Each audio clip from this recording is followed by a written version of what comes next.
Alright, thank you for indulging me. Not the best use of sound effects, but I'm doing my best. So, this here is the Procreate 5 demo for the character Larry, Dead Larry, as this title mentions, I guess you could say.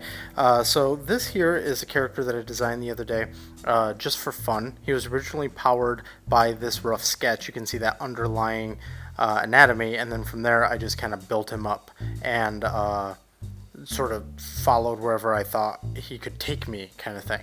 I had this idea where I liked a character who was being destroyed while at the same time gaining power from it, and putting it all through the lens of like this seemingly undead guy. I mean, is he undead, or is he just dying, or does he just have physical characteristics of being dead? That I don't know. But if you've been keeping up with my Instagram, you know that I already have a companion character designed to go along with this character, and there are a couple more in the works.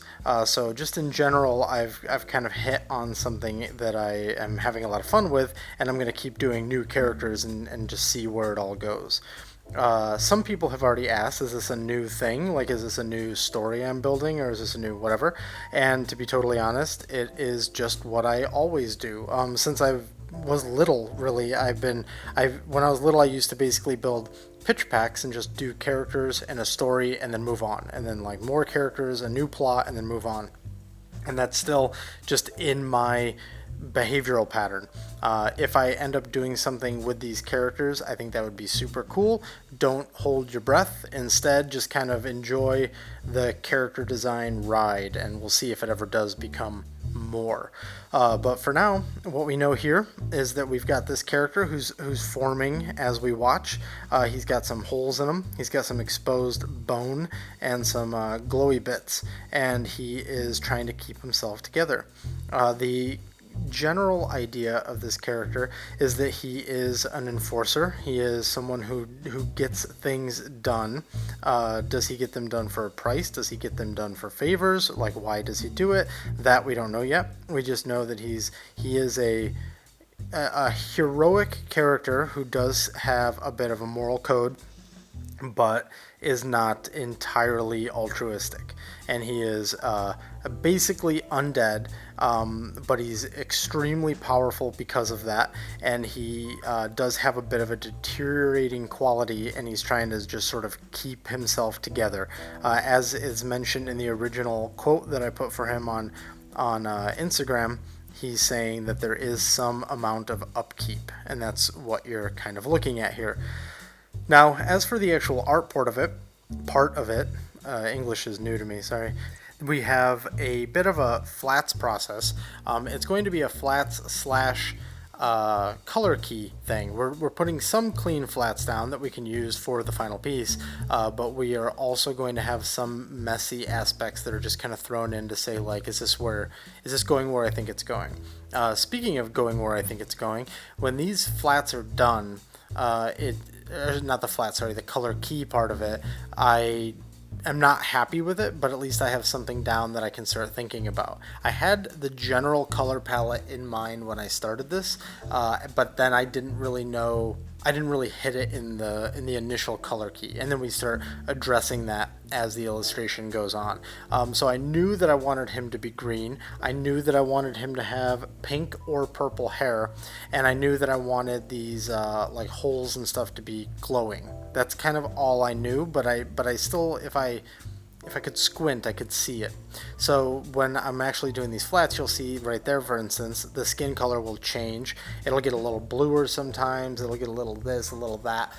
Just because I'm trying to find like that sweet spot of that color palette that I think ultimately works so well here. What you see right there is that little bit of a blue skin, and then the hair was a little more red a second ago. That would have been a really good palette to go for also. But I wanted to pull it a little bit more towards what I had in my head, which was greener skin, pinker hair. So we end up going that route. You can also see here the really, really brightly colored the color that I chose for bone, because this is what's working here. I'm sort of playing with whatever colors I have down. So for instance, I moved him to a little bit of a blue. I'm like, okay, cool, let's get the hair a little bit of this like purple pink. What goes with the blue? Something like a yellow. It's like hitting the in-between of those two colors. So you've got the hair that's like a pink purple. You got the skin that's blue. The color in between is complementary to the yellow. Let's go with something like that. But then as I keep going, and I'm like, okay, now I got to give him pants. What color will his pants be? Or okay, I've got to put bandages on him. What color will the bandages be? And if I have to make certain choices there, that will actually cause a ripple effect through my palette. So you might say to yourself, well, that's why you do a color key first, so you can figure out the whole palette. And my response would be, that's exactly what I'm doing here. So even though this is clean, I'm putting these flats in cleanly, there will be some messy stuff. Like I throw the bandages in kind of haphazardly, and that's because I figure, hey, I've got these things all on different layers anyways. Let's just keep adding and color shifting around as things go, and we'll find what we're looking for. They're all separate layers, so we can just change them, and there's no harm in that. So that's why it's the flat process when everything is separate like this becomes like flats and keys. In fact, if I was doing this for a client, I would do these flats and then I would duplicate the groupings of flats multiple times, and I would give different variations so that we could talk about where the palette could go. So I don't have to do the step of like a little thumbnail or something, because I can just do it in the file. No matter what colors get approved, I'm going to need these flats anyways. By the way, that repainting that you're seeing there, that's not truly a repainting. I just had to do something really quick. Since my turpentine brush shifts color, I wanted to get the right color shifts. So after I did all of that color shifting of the original blue skin back to green, I sort of selected those flats and used that selection to quickly repaint in with the proper brushing. So that was me just sort of doing a workaround for a crappy decision that I made. So you can see there, once we got the skin back to green, the green glowy goo was not going to be usable, so we switched it to purple to start toying with that notion. We've got this sort of black around his eyes and his cheekbones, which seems normal, but then his nose is black, because why not? And eventually you'll see us add other things like skin variation. We get his chest more yellow, we get his face to have a bit of a 5 o'clock shadow, and we'll get like spots all over his body, kind of like these little decaying bits. My layers are a little strange on this, just because I want to keep things separate but manage my layers. I'm working on a 10 by 12 inch canvas at 300 dpi, which is 3000 pixels by 3600 pixels, and I get less layers out of that than I do my usual 8x12. So that's why I'm being a little bit more mindful. So like for instance, that fist that's pulling on the bandage is on the same layer as the fist that's getting the bandage wrapped around it. And then the chest is part of a separate layer, and then that back arm is part of a separate layer. So the head, forearm, like the arm that's closest to us, the entirety of it in the green, and then that fist that's pulling on the bandage are all their own layer, and then the torso and neck is its own layer, and then that back arm is its own layer, and then of course all the other little bits are also their own layer. So now you can see here we have the bandages more cleanly placed on there now. In fact, we're using that bandage where the deltoid hits that bottom part of his trapezius, and then it goes into his full trapezius as a stitch for those two layers, where his arm and his body connect. We're using that bandage as an actual bandage to cover the part of it in the art.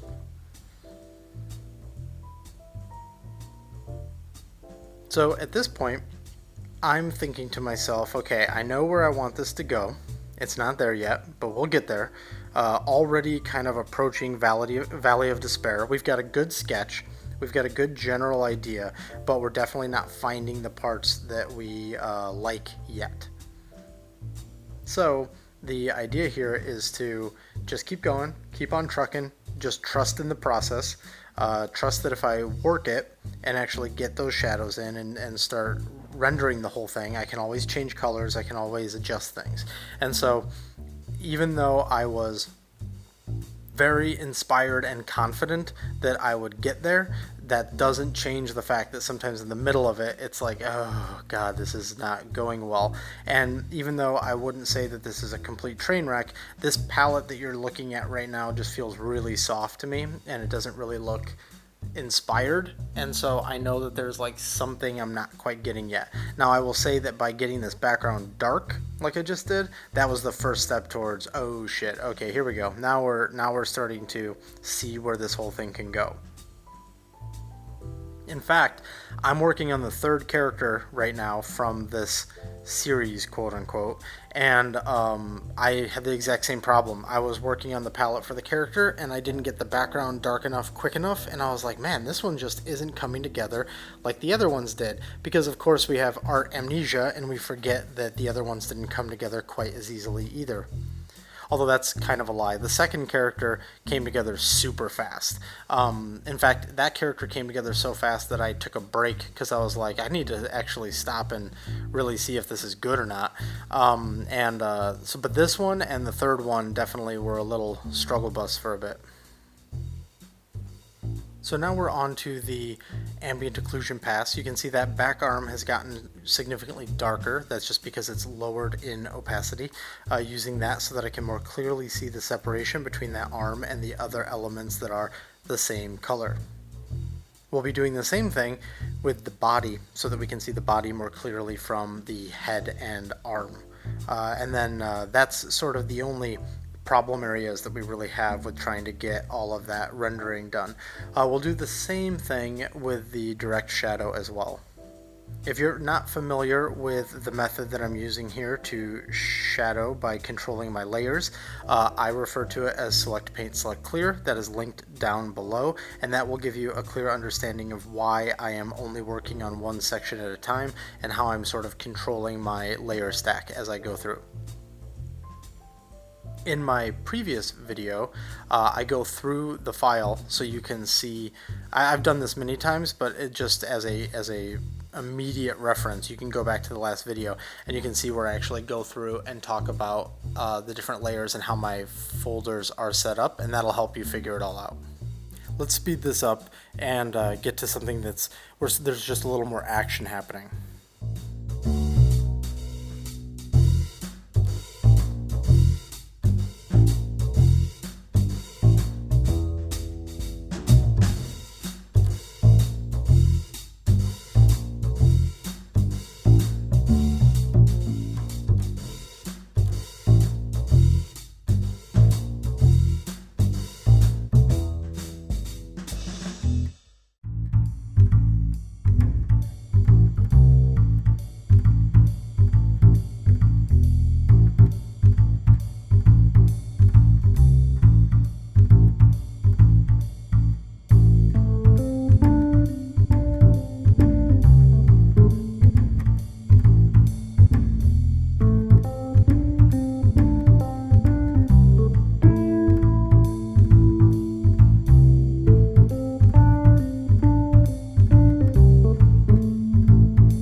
Now we're going to get to these purple holes and start experimenting with new looks. You'll see me go through a few things. First I put a little bit of white in there, then you'll see that color change. That's me flipping it to an add layer, which should be happening Well, actually, it has happened, but since those are solid white, they're going to remain white. And then that's me adjusting the opacity, duplicating and blurring, trying out a few things. And you can see here now I've shifted over to more of a pink, and I'm trying to get that glow to work right.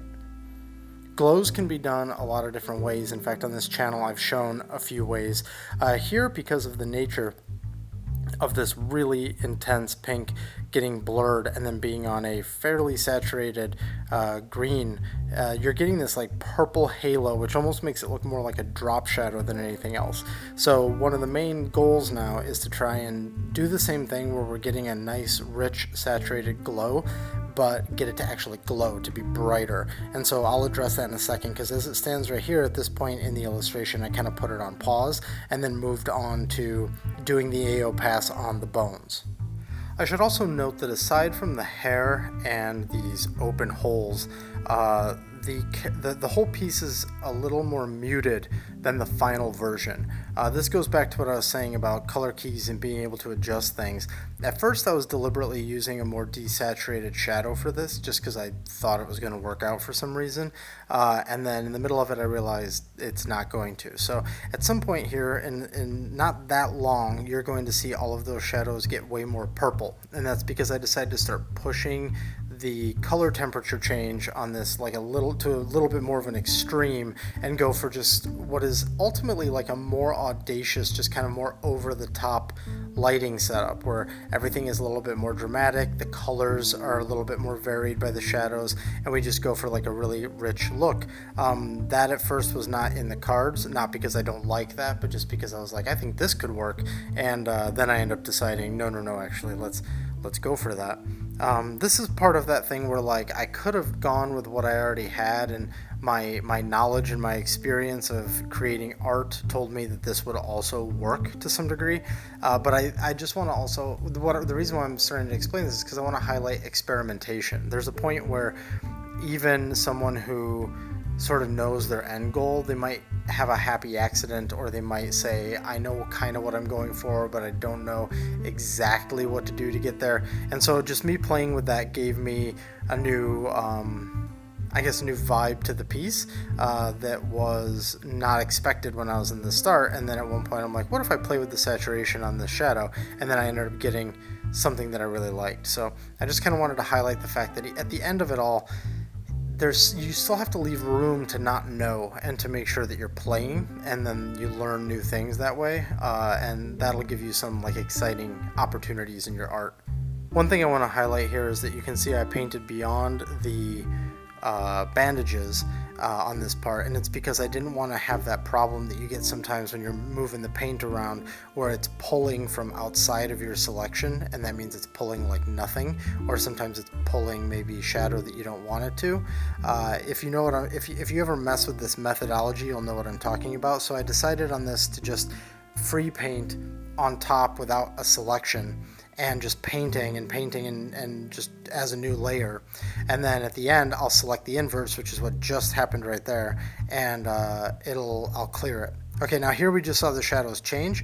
That was me changing them to a purple shadow. You can now see that the shadows are much more rich. The entire image as a whole is kind of set off a little bit better, and now I can start playing with the colors more overall, because it's I'm starting to see it come together, I guess is where I'm going with this. One thing too that I want to point out is you'll notice I'm not painting in the like banding within the bandages, and the reason is because I save it for a later stage, similar to how I paint the hair, where I'll have the shadow layer be separate from the hair, and then I'll have a hair like line layer, for lack of a better word. I do the same thing here with the bandages. That way I don't have to manage the smoothness of the shadows of like the curves of the muscles or something, and make sure that those forms are rounded, while also on top of respecting the bandages, the like individual bands of the bandages. So at this point the AO pass is finishing, which means I now have some stability in the form. I have like an anchor in the piece. So now I'm going to go through and do the extra little touches that I didn't necessarily do when I was originally flatting it. So we're throwing in this chest hair, which is fun. We're going to put some 5 o'clock shadow on him. We're going to put some spots across his body. I think if I'm looking closely enough, I think we're going to blur his nipple a little bit, because right now it is, I think it's a hard shape, and then we just kind of soften it a little bit. And I think that's it. You can see his 5 o'clock shadow is like the root color of his hair. Oh yeah, we also put in a little bit of like purpling, which is like our way of doing the blush on him. Although, even though that it's not trying to follow any type of logic other than fun color. It's not trying to specifically be like, oh yeah, on a dead guy, this is the way it would be. It's more about just saying, let's have some color variation in there and make it fun. So those spots were set to multiply, and then lowered in opacity and just slightly blurred so that they feel a little bit more organic but still stylized as these big dots.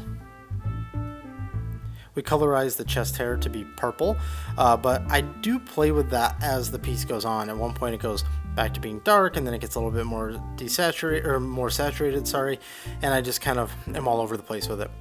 So here now is the banding for the bandages.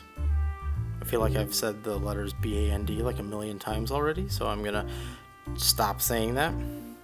We're gonna go through and do that, and then we move on to, I believe that's moving then on to the direct shadow.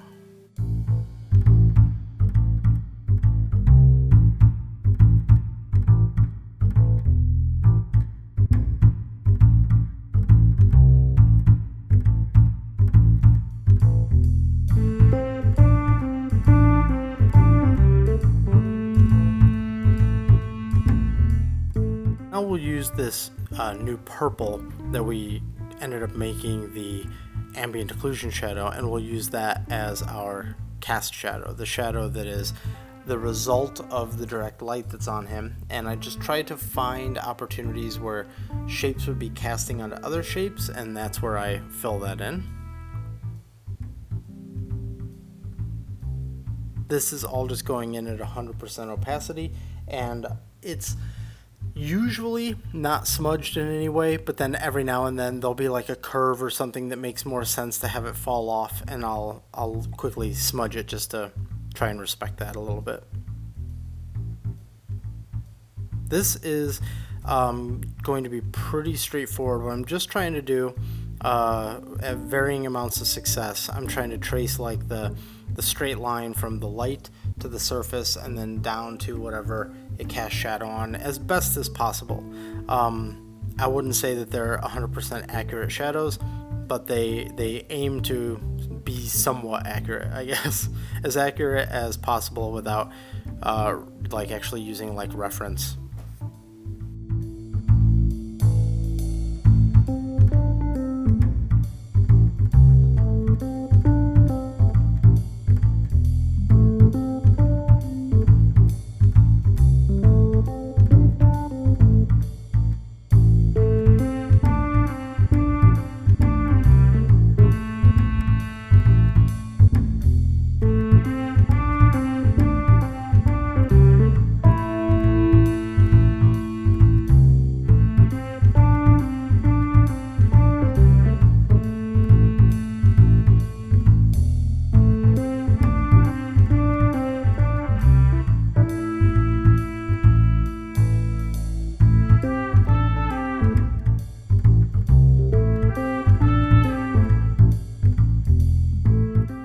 So now we're going to put some yellowing on his chest to kind of, it's going to be a combination of kind of illuminating that part, but also just adding more color variation again, just to make it more interesting. We've also got this darkened blue thing happening on the backside of him, and it's creating just more interesting color play there with these soft gradients amongst the more painterly and harder edge things. It's just fun to look at, really. And I mean, there's logic there in drawing attention and trying to have him have varying colors in his skin, but it's also just kind of cool to have that kind of a almost gradient running through him. We're applying the light now. The light is a cool light, so it is a very light blue. I was going to go with like a yellow, but I didn't want it to be too hot. Like I didn't want it to be too hotly lit. I wanted to keep it all kind of in a certain range. So by keeping it cool, it sort of keeps it from getting too bright and intense in spots.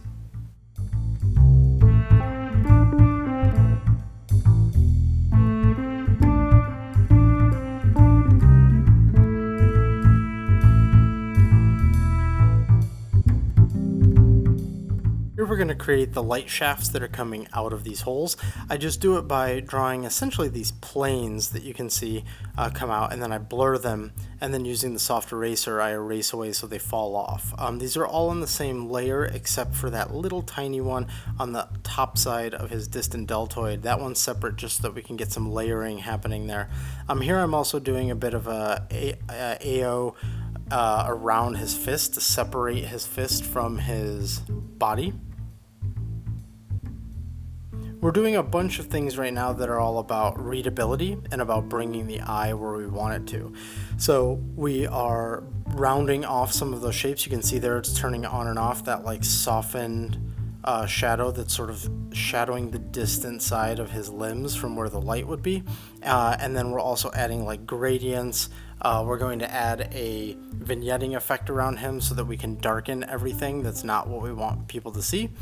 And we're just kind of overall playing with lighting. Now that we've got all of these levers that we can sort of pull with the AO pass, the direct lighting, the actual light shiny part of it, these gradients, and now we're putting like a little bounce on it too. On the underside, we've got this rim light coming from purple, this like off-screen purple. And these are now all things that we can tweak and adjust so that we can pull that eye around where we want it to.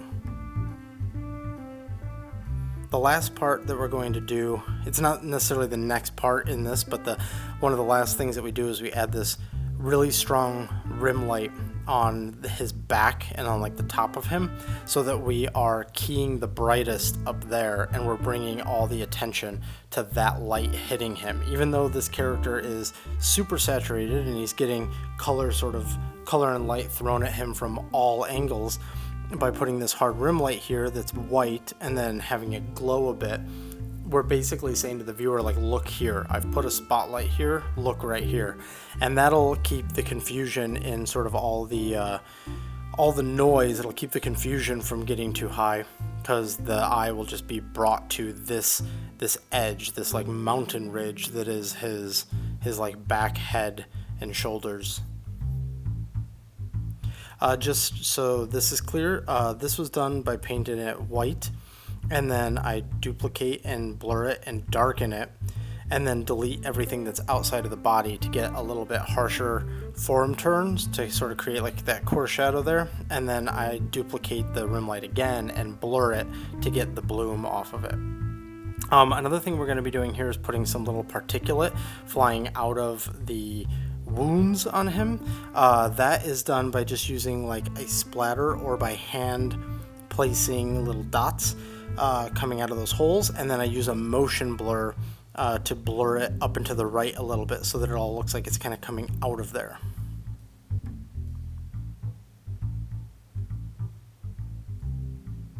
And now here we've created a black layer that we've lowered the opacity on, and then we're masking away the parts where we want the focus. And so you'll see that get turned on again. We're keeping our brightest elements on top though, so that that shadow doesn't knock that back. And last, we're going to put in some supporting layers for shadow. On his deltoid, you can see that his deltoid has some form, but it's also kind of flat. From the bottom to the top, it looks kind of even. So we add a little bit of darkening on the lower half, on the lower hemisphere, so to speak, of his deltoid so that we can give that more depth as well. So you'll see that come in a second. It's actually like the very last thing I do. I actually sent this piece to a friend and was showing it, and then I was like, oh, wait, hold on, I have something else to fix, and I fixed it, and he was like, I don't see the fix. And I'm like, I know, but I do. So that was just a little thing that I wanted to make sure I corrected. Once you see the signature go on, that's usually the sign of the first time I think it's done. And then I end up revisiting it like 100 times in the next day before I actually declare it done. This was kind of fun, by the way, creating this like darkened version, and then I created, like, for instance, the intro to this video doing something like that, and I did like a fun one on Instagram using that, so it's just kind of a cool thing to do. So now this is where I'm going through and putting in some support here or there, making sure that some of these forms are as rounded. This is just using another shadow layer, but just with a lowered opacity so that it's more subtle, but I can hit some of those like mid-ranges that I wasn't hitting before. You can see it right here on the deltoid, kind of rounding that off a bit. When you compare the before and after, it's more dramatic than it might seem now, but it just really helps to sell that dimension there.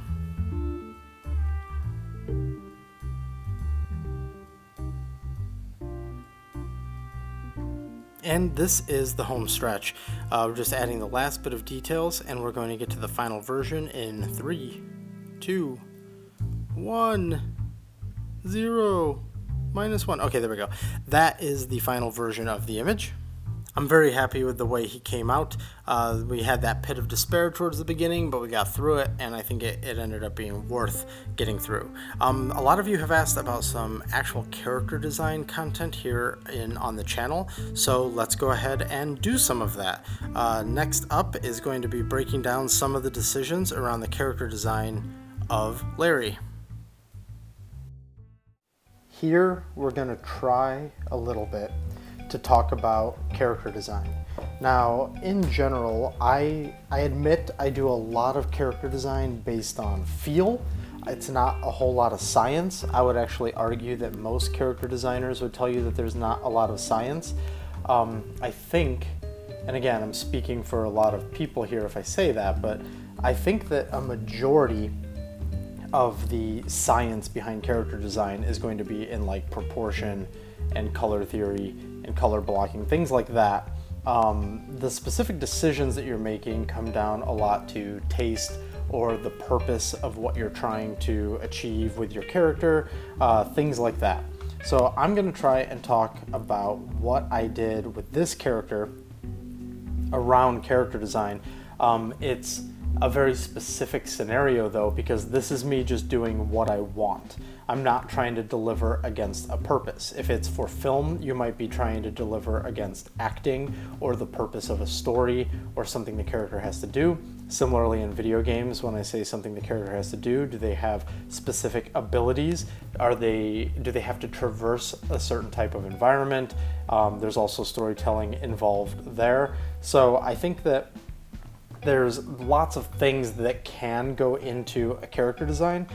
So when I talk about any aspect of this, just know that this is very situational, and there are some things that are going to be universal, but a lot of it is going to be like, this is just what I felt like doing here, or this just worked here.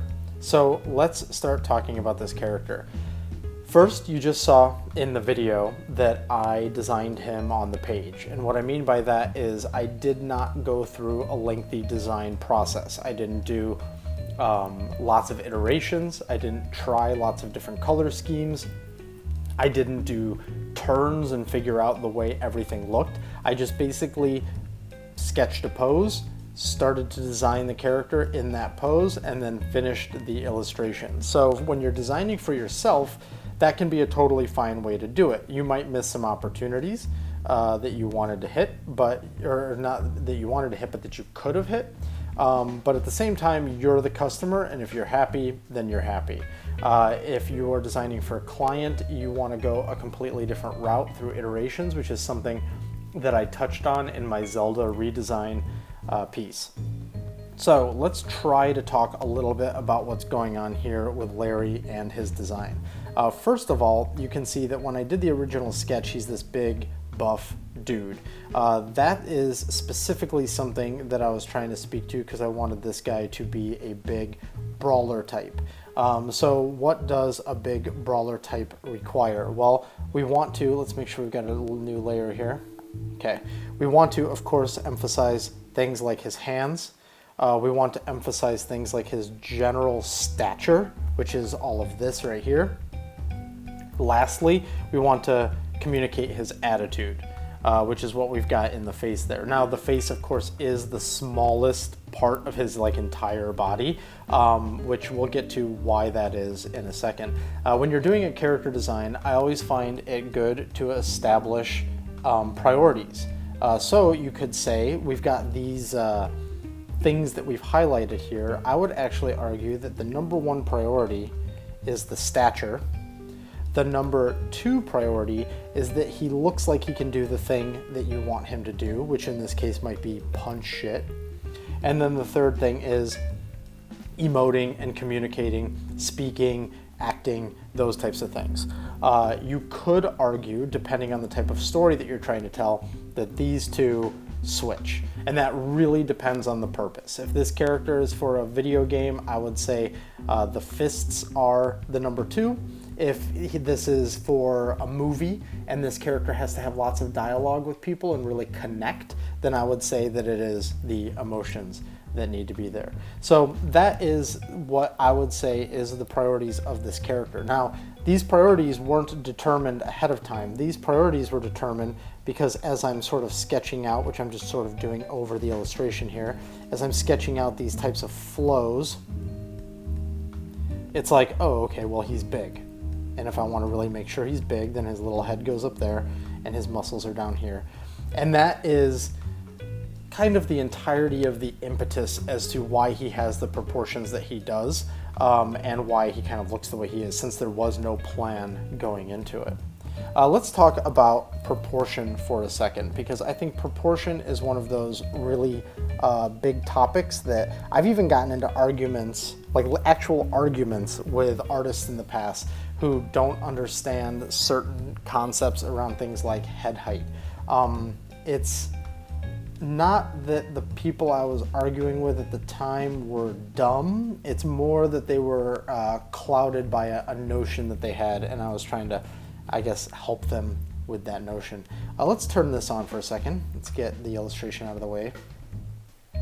This here is a super rough sketch I did of what Larry's proportions would be if he was fully illustrated on the page. You saw his whole body on the page.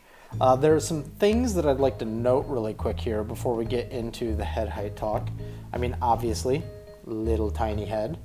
We've got very, very wide shoulders. We also have a very narrow waist because, as we know, this shape right here is very important to expressing power in a character.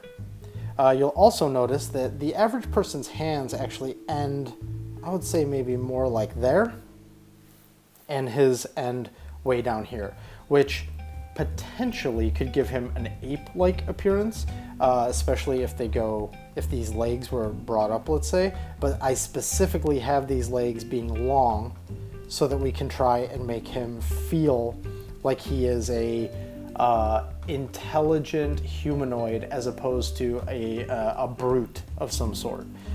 There's actually some subtle things happening in this design that makes it so that he doesn't look too much like a brute and instead just looks like someone who can take care of himself. We'll talk about that in a minute. Let's turn all of these off first. Oh, actually, before I turn, I'll turn them off, but I'll turn a new layer on. One other thing that I want to highlight in my, I guess you could say, style, or what I'm trying to do with these proportions, is this sort of curve inward here, trying to get these shapes that feel kind of strong.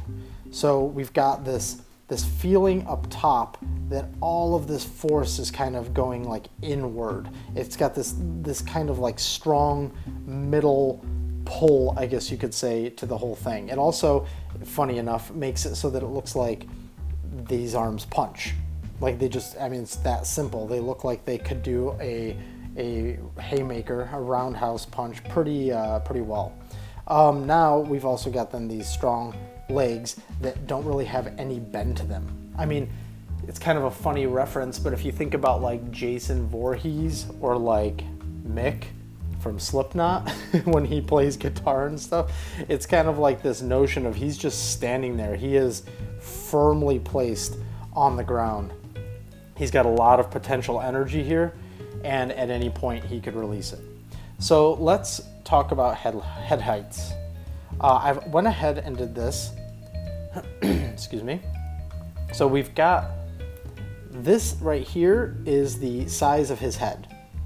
Now, obviously his head is more like that, but let's just go with the height of it as opposed to the width of it.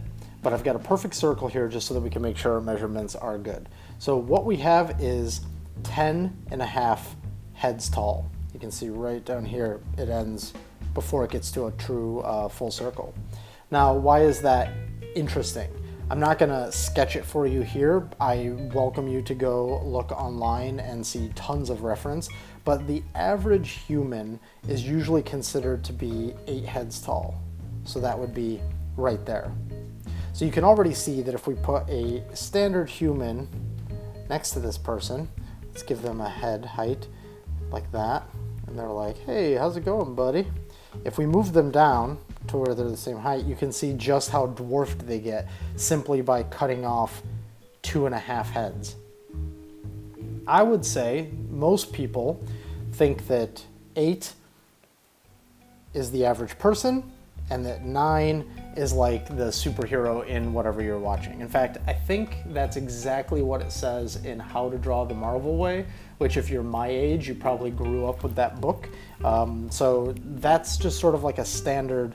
If a human is this, then that human that feels more godlike, or just sort of more like you literally, you look up to them, they have more, they're statuesque, I guess you could say, they are 9 heads. And that is true for men and women, because if you take the just relative size of the heads, it all kind of scales up, at least generally speaking, right? If we're trying to emphasize the sexual dimorphism, I guess, at least. So what I would say is that if 8 is normal and 9 is heroic, then 10.5 I would maybe call monstrous. And this is what we're looking for with a character like this, who is supposed to be imposing. As you saw when I did that little sketch of that stick figure would be pretty freaked out by Larry if Larry just sort of walked into the room, right? He's huge. We don't regularly come upon people that are that much taller than us. I would argue maybe that if you happen to be particularly short, like let's say you're more like 5 feet tall, and there's an average of like, 5'10", 6 feet tall people around you, you might experience this to some degree, but I think the average person doesn't really experience somebody who's that much taller than them. So that's what we're looking for when we want to have this super imposing figure come in.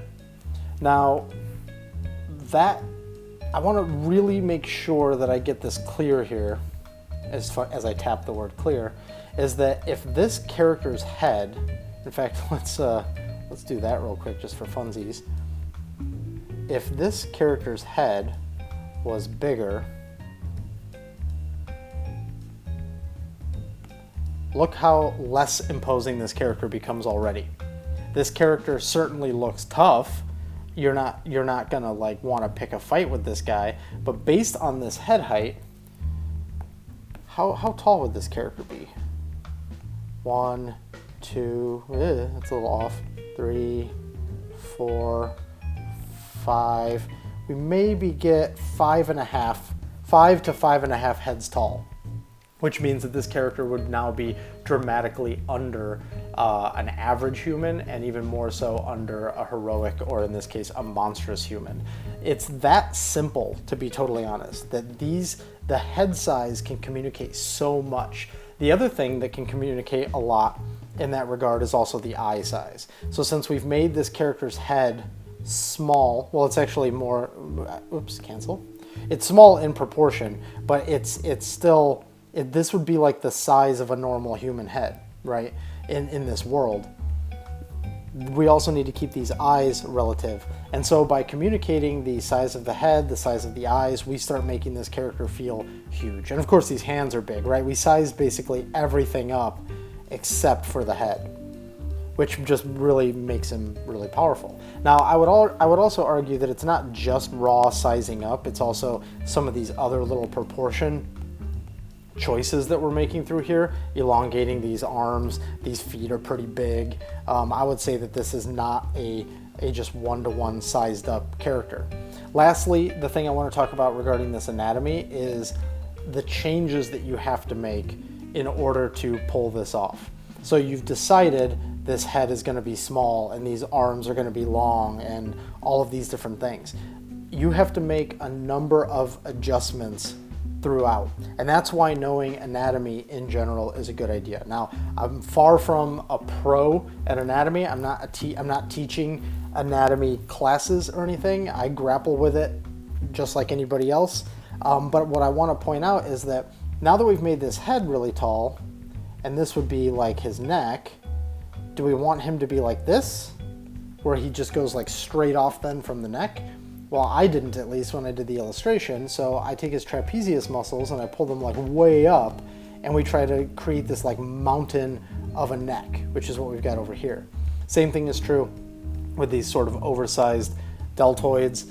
And when we do all of these changes, we pull these pecs up, we have to pull all of these different bits up, and then we have his lats, which are just like way blown out, and then they cut down really sharply here if we were to continue with his anatomy. This is only possible because we understand all of these things and we're starting to compensate. We're saying, well, if I pull this head up here, then these have to come up. And then does it feel right to have this just trail off in some way? No, it should probably also beef out, and we should start giving all of this more volume. Now, I know that that's a little rambly and a little non-specific, but the point there is that imagine it like a car.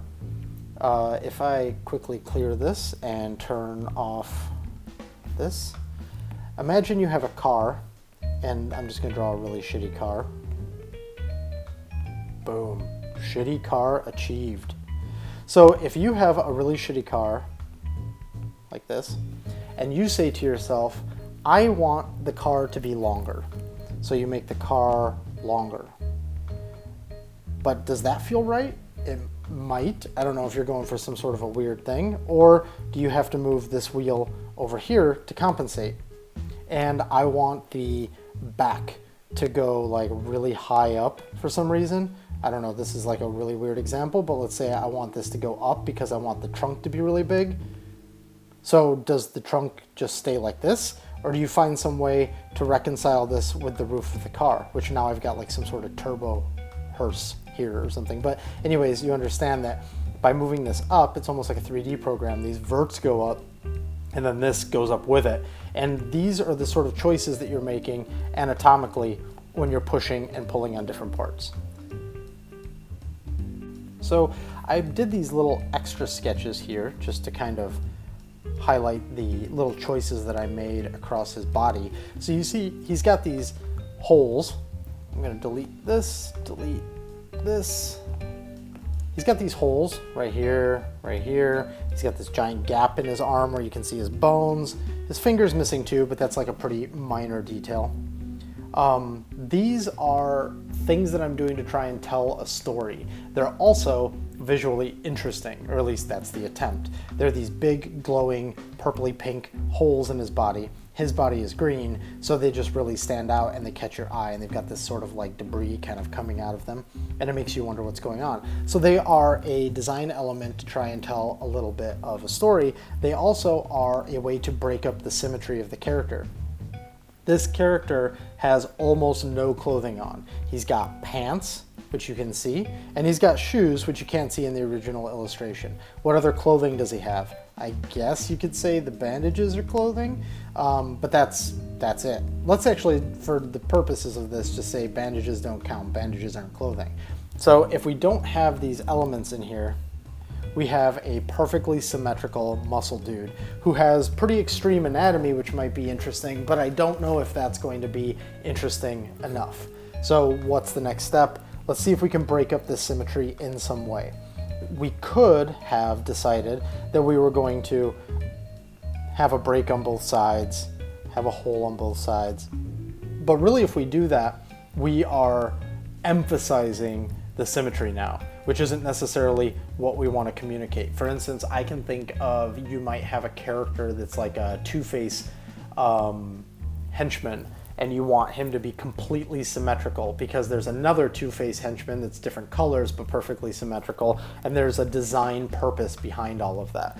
I would argue, though, that symmetry in general isn't a great thing. I think that there's always an argument for when you want to do symmetry. But let's say there's no requirement for symmetry, like the character doesn't have to mirror, or you're not concerned about how long it takes to draw a character, or you don't have something that's explicitly spelled out in the plot, like the thing I just mentioned about Two-Face. I would say stay away from symmetry. At the end of the day, that could even be as simple as the part in a character's hair. But by doing that, you do create more interest. It's like a simple way to throw some interest onto a character, and then it's your choices that you make as to how you do the symmetry that will either make it feel natural or like on purpose. Like, is the character specifically putting a bandana on one arm, or do they have a backpack that's asymmetrical or something along those lines? So the next part that I want to talk about is color blocking. I went ahead and did this. This is a super crude example of how this character is color blocked. So let's talk about this without getting too overly technical, because I don't really have the capacity to highlight all those technical aspects, but I want to talk about them. What do we have as far as a palette is concerned? Well, we essentially have two sections to this character, although in this illustration I would argue it's not as apparent. We have this top section and this bottom section. So the bottom section is this sort of purpley red. I'll select it so you can see. It's fairly dark, and then the shoes are similar. They are purpley red, a little bit more on the pink side, and also dark. They are essentially analogous to each other, and they are also fairly low in value, so they recede compared to the rest of the character. The skin, let's go to the top half now. This side is, whoops, what color do I have? Let's get back to something like that. The skin is, of course, green. The bones are yellow-green, and the bandages are a desaturated yellow. So if we were to select each one of these, we've got green right there, which is a blue-green, by the way. Then we've got this color, which is a desaturated yellow, but as you'll notice at the bottom here, it is towards green. And then we've got the bone, which is in the same family. In fact, I think if we, boom, yeah, you can see that the difference between the bone and the bandages are essentially saturation. So that means we have, let's get a color we can see again. That means we essentially have a green, yellow top and a red bottom, which is complementary, which is nice to have. You can't always do that. There's not always a reason to do that, but it really does feel satisfying to a viewer to have that. Then how do we break up this green-yellow, especially in the original illustration where we're basically seeing this? So we don't get all of the benefit of this red down here to really balance things.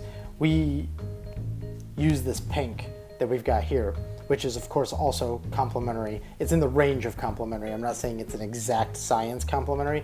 We've got that sort of, whoops, we've got that sort of purple pink there. We've also got the pink on the hair, the purple pink in the eyes, and this is all now creating these pockets of attention that we are creating where the viewer is drawn to them, which then causes them to ask questions as to why things are like that.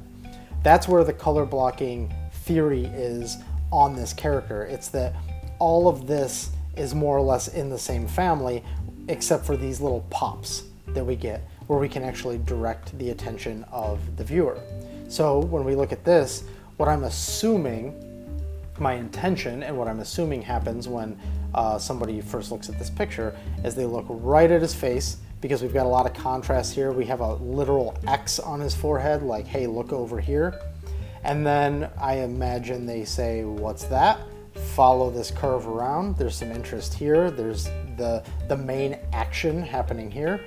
This bright pop brings them over to that, and then they go right back to the face, and then down to what the actual character is doing. Now, I will fully admit that sometimes when people talk about like the way an eye goes around an illustration, sometimes I think it's horseshit. Sometimes I think it's really controlled and specific, and I think that it's successful. I think that people can usually sit and they can just completely bullshit some sort of like and then the eye comes around here because of the arc and the guy in the background and all this shit. And I think sometimes it's just complete nonsense. But I think sometimes I think it's really deliberate, and then I think it's also sometimes something that you naturally do that's directing the player around, or the player. You can tell I make video games instead of art for a living. It directs the viewer around, and I think that what we've got for sure here is this circle, because I mean that's just pretty common, right? If you ever see a muscle man flex, you're seeing them curl that arm, you're looking at the muscles, you're looking at their fist, and then their fist is usually right by their face, which brings you right to some sort of weird expression they're probably making, because that's not a natural thing for a human to do. So I would argue that you start at this face, you come around here, you shoot, well, you probably go over to this deltoid because it's really bright, you go back up to him, and then you go, wait, what was he doing with that hand? And you look at him tightening the bandage. That might all happen in half a second, but I think that's what's happening there. So now that we've talked about that eye line thing, let's go back over here to the color blocking. I find that I want my characters to be 3 to 4 colors, and I'd like one of those to be a neutral.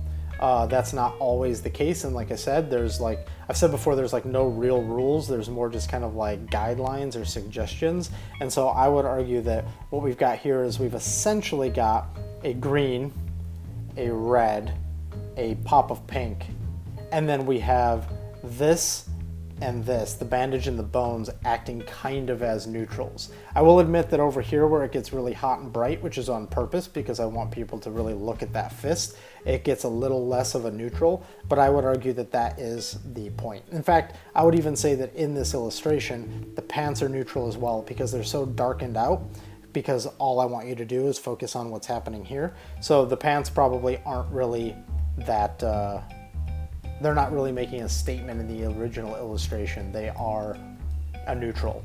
I just realized too, I pointed right at this guy's crotch. Awesome. So that I think is where I'm going to end this right now. There are, of course, lots of things that go into character design, and I think that I could probably do way more just talking about like little decisions here and there. But I think that as a sort of general, here are some good ideas and here's the logic behind this character, I think we've got it. I think we covered more or less the thing. So remember that character design has to serve a purpose. Sometimes that purpose is just it has to look cool, although that's usually empty and it won't get you very far. You're trying to usually sell some sort of an idea.